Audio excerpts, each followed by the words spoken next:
हरे कृष्णा। आज हम भगवत गीता के 10वें अध्याय का दूसरा श्लोक पढ़ेंगे। ये श्लोक हमें बताता है कि भगवान श्री कृष्ण ही सभी कारणों के कारण हैं। जो कुछ भी है इस दुनिया में उसके उत्पत्ति के कारण स्वयं कृष्ण है। यहाँ तक कि सभी देवी देवता भी भगवान कृष्ण से ही उद्भूत हैं। ये श्लोक हमें बताता है 10.2।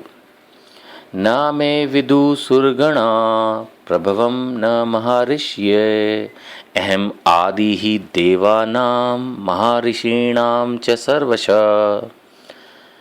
भगवान कह रहे हैं न तो देवतागण मेरी उत्पत्ति ऐश्वर्य को जानते हैं, न महर्षिगण ही जानते हैं, क्योंकि मैं सभी प्रकार से देवताओं और महर्षियों का भी कारण स्वरूप यानी उद्गम हूँ।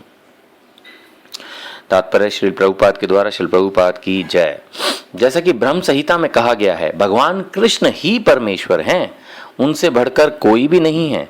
वे समस्त कारणों के कारण हैं। यहाँ पर भगवान स्वयं कहते हैं कि वे समस्त देवताओं तथा ऋषियों के कारण हैं। देवता तथा महर्षि तक कृष्ण को नहीं समझ पाते।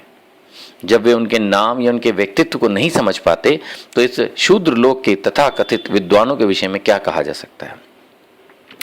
देखिए, हम सब अच्छी तरह से जानते हैं कि एक बार देवराज इंद्र स्वयं कंफ्यूज हो गए थे कृष्ण के बारे में, और इसीलिए जो गोवर्धन लीला हुई। इसी तरह से जो सभी देवताओं के सुप्रीम देवता हैं, the top most demigod is Brahma ji. और आप सब जानते हैं कि ब्रह्मा जी भी एक बार कंफ्यूज हो गए थे और उन्होंने कृष्ण को एक साधारण बालक समझा और उनके बाल ग्वालों को हर लिया था, किडनैप कर लिया था। सो आई मीन टू से कि ये अनेक उदाहरण हैं जिससे ये पता चलता है कि अनेक देवी देवता तक भगवान कृष्ण को नहीं समझ पाते।